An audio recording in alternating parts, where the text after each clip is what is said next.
beachhead in all of Latin America and will help us to get trade agreements throughout the continent and with Europe and Japan. That will help our economy to grow. That's why every living former president's for it. Very good. 27 seconds.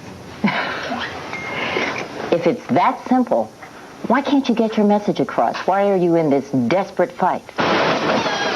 NAFTA, to me, is loss of a future. It's the current obsession of the Clinton White House, the selling of the North American Free Trade Agreement. With American workers and farmers who are succeeding. It's a three-prong attack. Convince Congress, the American people, and labor that NAFTA is right for the country. The American people are uncertain. They've been through a very wrenching economic period. The last 20 years, more than half our workers have basically not had a pay raise. And more people think their jobs are insecure. And they're concerned, that they're worried about the uncertainty of the world that they face. Rightfully so. Absolutely. It's no accident that every living president, Secretary of State, Secretary of the Treasury, they're all for this. They couldn't all agree to sell America down the drain. Mr. President, did it ever occur to you that when some people saw those former presidents and those former secretaries of state, that some Americans out there might have said, if they're for it, I know I'm not for it? Sure. They could have, I'm sure some did. Do you understand? In other words, they elected you, and they moved those people out for a reason. They did, but they surely didn't think that we would disagree on every issue. One of the main criticisms is that no matter what you say, no matter what businesses say, companies will be tempted to move to Mexico because of lower wages. There's going to be a hemorrhaging of jobs across the border. I would like to trade seats with Bill Clinton. Let him come and walk in my shoes in Greenville, Tennessee, and wonder whether he's going to have a job next year if this goes through. We talked to a worker. Her name is Barbara Knight. She's 48 years old. She lives in Greenville, Tennessee. She works at the Philips Electronics Company, which makes Magnavox TVs. Their company already has a plant in Juarez. I would like to know, Mr. Clinton, do you really think that if NAFTA went through, that I would have a future, that my children, my grandchildren would have a future? I really don't think we do. I really believe, didn't want to do this, I really believe that if this goes through, that our jobs are gone. I've lost jobs in the past. I say to Barbara Knight, if anything, your job ought to be more secure, because Philips now will have to have a tougher adherence to labor standards. Those companies will have to spend more on environmental cleanup. The cost of production in Mexico will go up more quickly if NAFTA passes than if it doesn't. President Clinton may be right. Plant managers say it is inconceivable that they will shift jobs like Barbara Knight's to Mexico. How many American jobs will be lost? I think we'll have a gain of American jobs. And so every major study that's been done shows a net gain of American jobs. But the Labor Department says 22,000 jobs will be lost. Your own Labor Department says that. Well, Can you give me an estimate of how many will be lost? I'm saying we will gain more than we will lose. We think, the Labor Department says 22. The outside estimate that we think from respectable sources is somewhere around 50 over a 2-year period. But if you were the president of this country, would you deprive 200,000 people of jobs to save 20,000? So what you're saying is some people have to sacrifice for a greater gain? No. If I could wave a wand, if anybody could, and make every American secure and still competitive, I would do that. That is not an option. What I'm saying is that under this agreement, you will have more people gaining jobs and fewer people losing jobs than if we don't adopt this agreement at all. There's a lot of inaccuracies here. Let's go to the big picture and skip the personal stuff. People who don't make anything can't buy anything. Let's start with that. We are 85% of the market.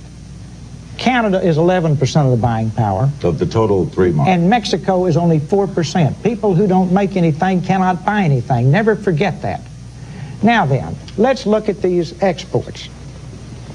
See, here's Mexico, 4%, Canada, 11%, United States, 85%. We're the biggest buyer of goods and services in the world. Please remember that tonight. That's one of our aces. Now then, here's the real export story. You get down here, these are the phony exports down here.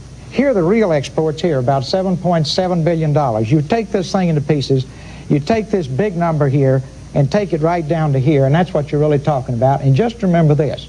If you want to trade, you trade with people who make money. You don't trade with people who oppress their workers and they don't have any money. Now, it's true. Now, a good deal will sell itself, folks, just plain talk. 4 former presidents came out for it and couldn't sell it. All the secretaries of state came out for it and couldn't sell it. We had satellite going across 200 auditoriums across the country. That didn't sell it.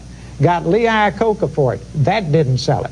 $30 million coming out of Mexico, and that is rotten and that is wrong, and that didn't sell it.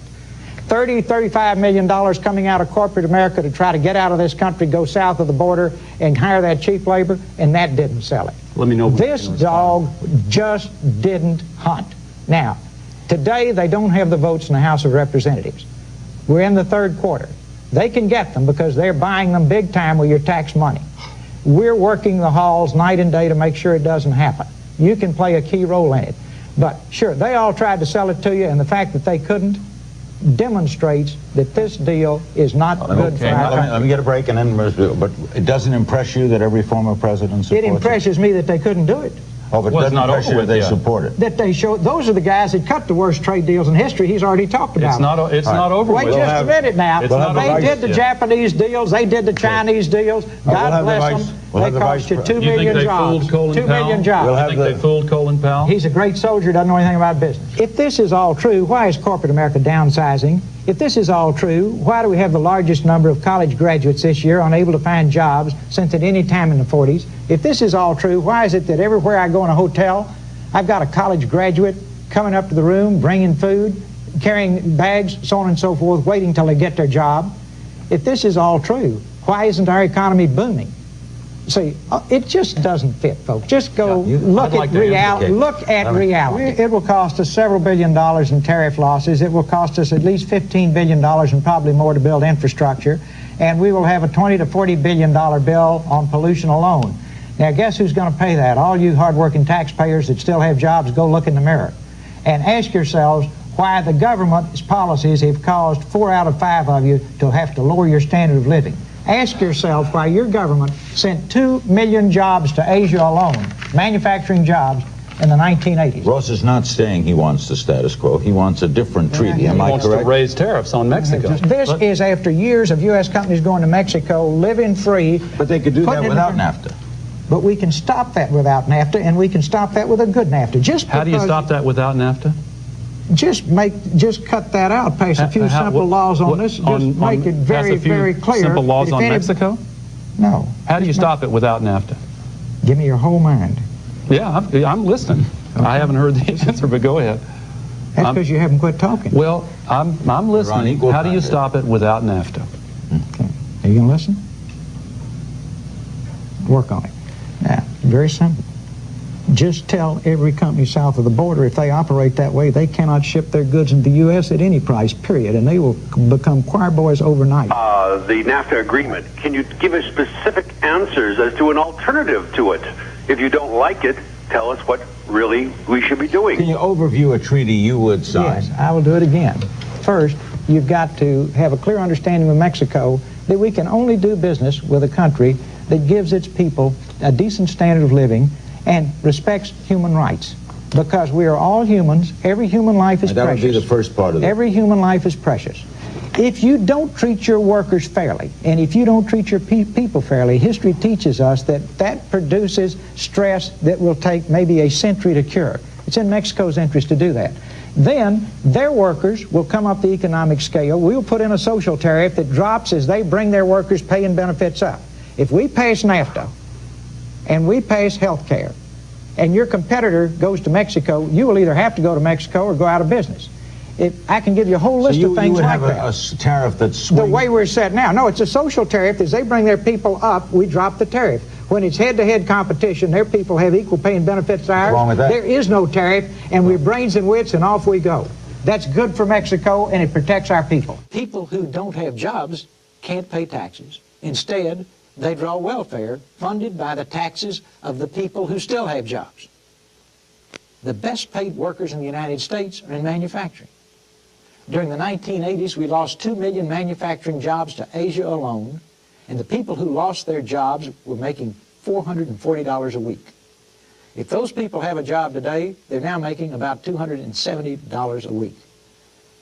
This type of gross mismanagement of our country caused 4 out of 5 families in our country during the 1980s to reduce their standard of living. And this means a reduction in their ability to pay taxes at a time when we are adding trillions to our debt. Washington may not get it, but I'm sure you do.